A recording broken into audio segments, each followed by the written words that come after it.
Peter Boolkah here, and welcome to today's edition of The Transition Guy, where I've got a special guest, Mr. Byron Nelson.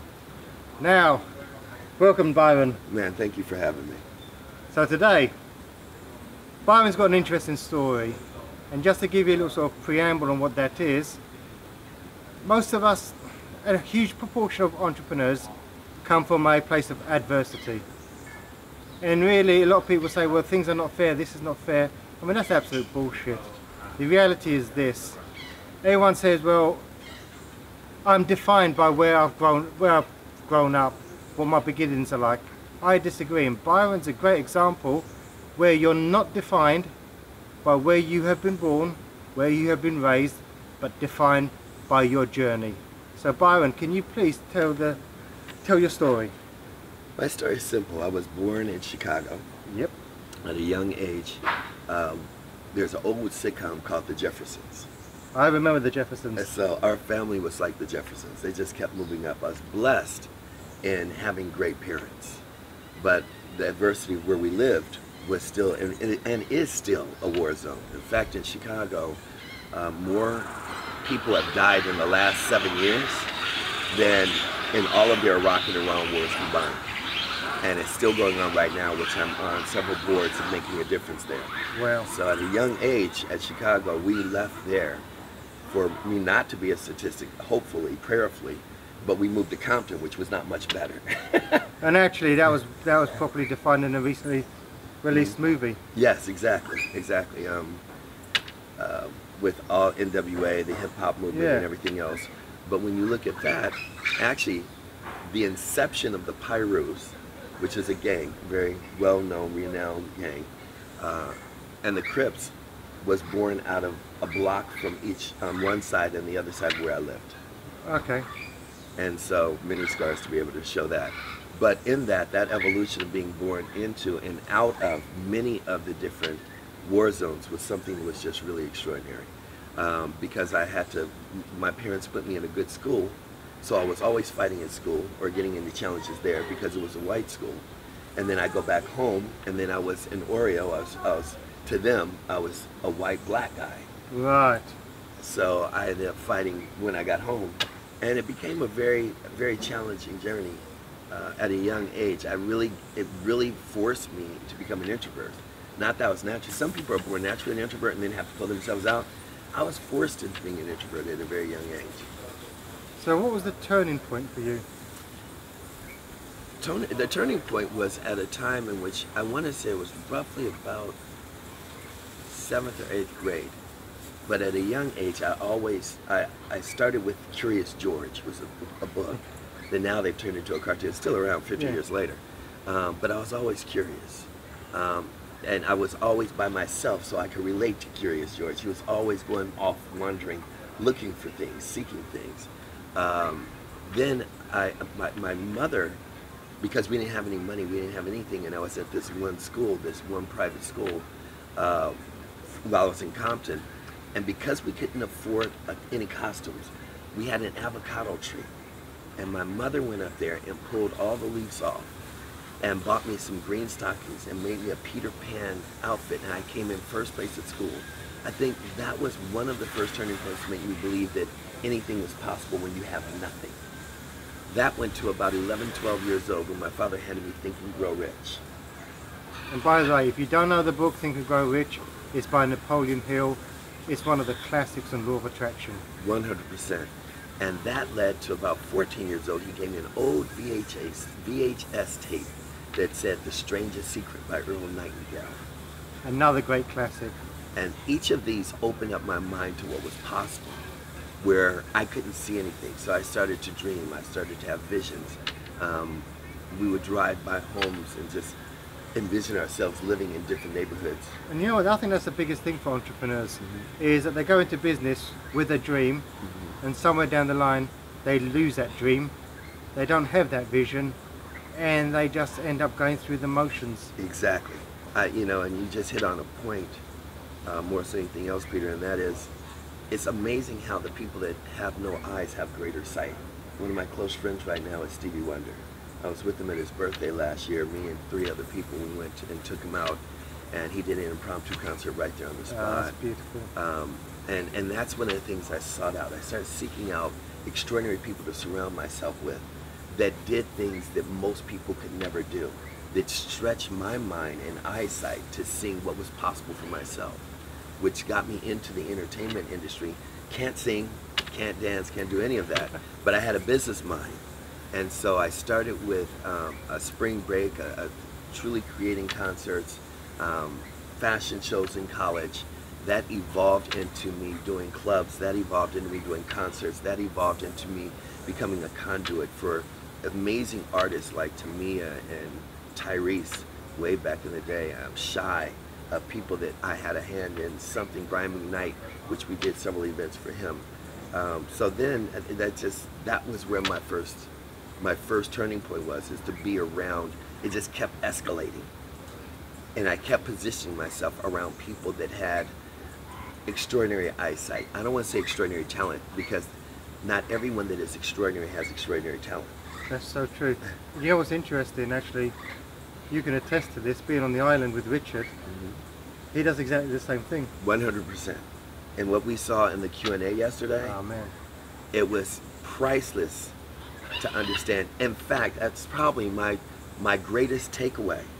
My greatest takeaway this weekend with us is when Richard actually said, don't get caught and stuck in one place. You know, learn how to delegate and learn how to trust. And if being a coach, one of the greatest challenges that I come across of extraordinary people, amazing, talented business owners and people that are professionals and CEOs, is that they're the only one that can do it. right.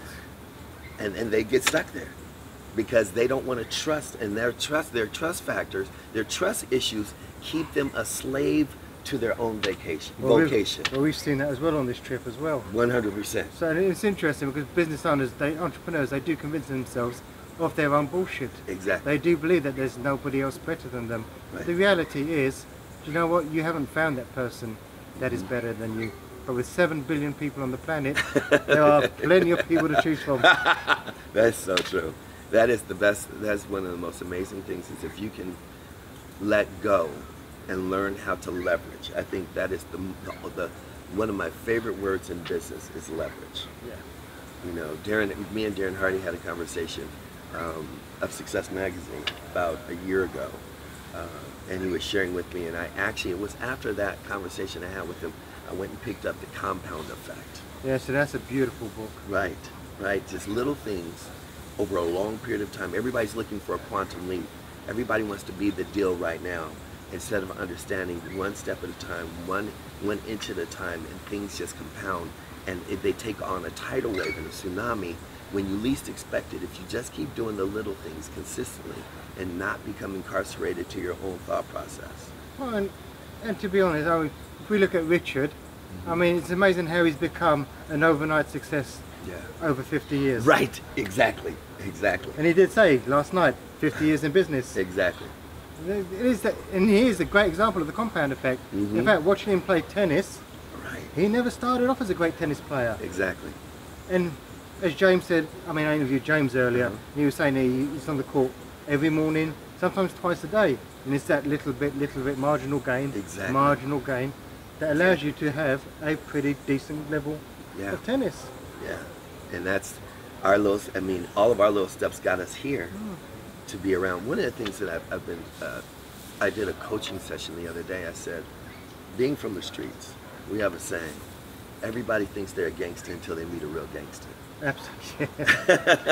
Isn't that true? And so I revere myself on having an extraordinary mindset, being a visionary, creating an environment for other people to be raised up, praised up, and build, and know that I'm one of the greatest in the world until I get around Peter, until I get around Richard, until I get around this circle of some of the most extraordinary minds on the planet that live at a whole different vibration.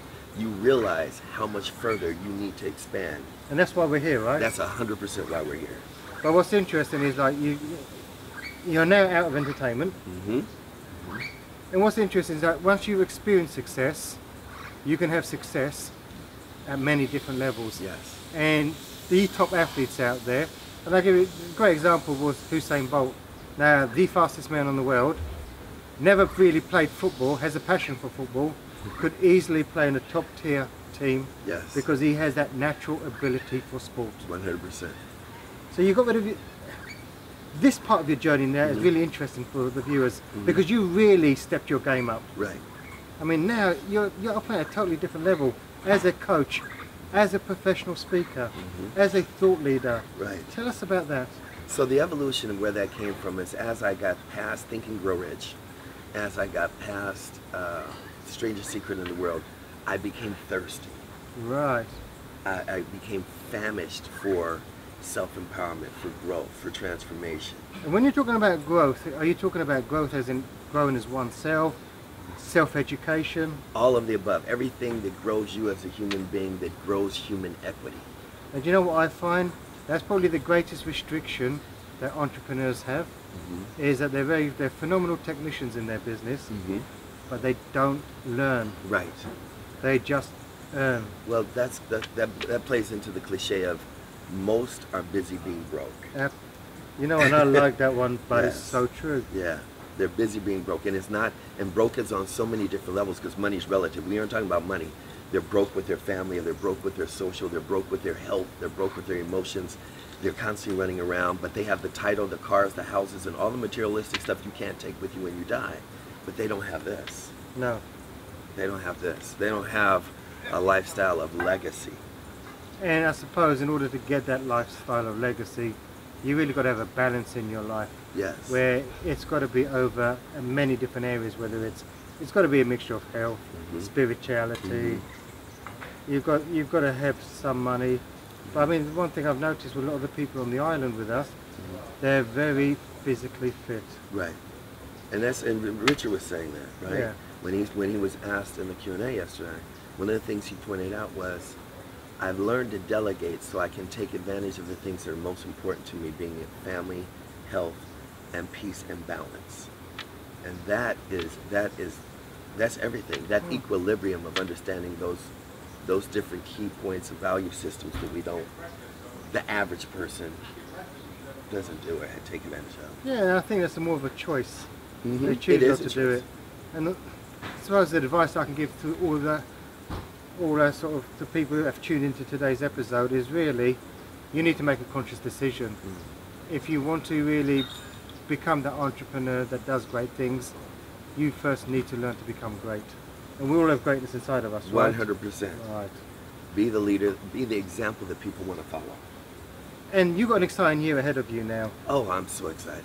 Because, I mean, I'm didn't you excited tell me for you've got some really important event coming up? Yes, I'm coordinating an event between my big brother Les Brown, Robin Sharma, if his schedule lets up, reached out to Simon Sinek.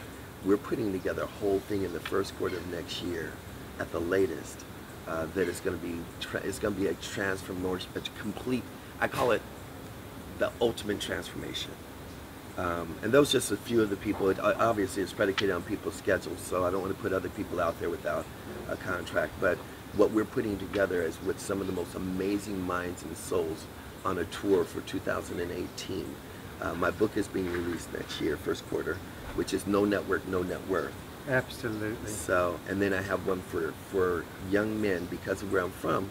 I have one for young men that never had a father, which is the teachings my father taught me to be a man and a leader.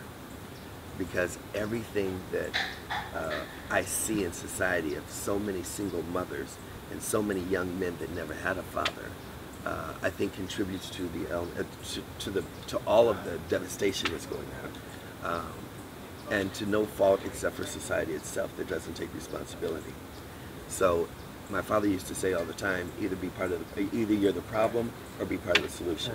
And that's that's really wise words. Yeah. So my takeaway today for everybody is this: no matter what your background is, your past doesn't have to be your anchor. Yeah, your past is not your journey. What we've seen with Byron is, and in all fairness, Byron's come from some of the shittiest parts of the US, yet today he has put himself in the position where he's mixing with people. I mean, people like you, Robin Sharma, Simon Sinek, These people are at the top of their game. These people advise governments, and Byron's mixing with those people. So you've got to make a choice. Where do you want to be with your business? What kind of business do you want to grow? What kind of legacy do you want to leave? And ultimately, what are you prepared to do in order to make that happen? Well, if you resonate with anything that we covered today, head over to Boolkah.com and get in contact with us. And remember, failing to learn is learning to fail.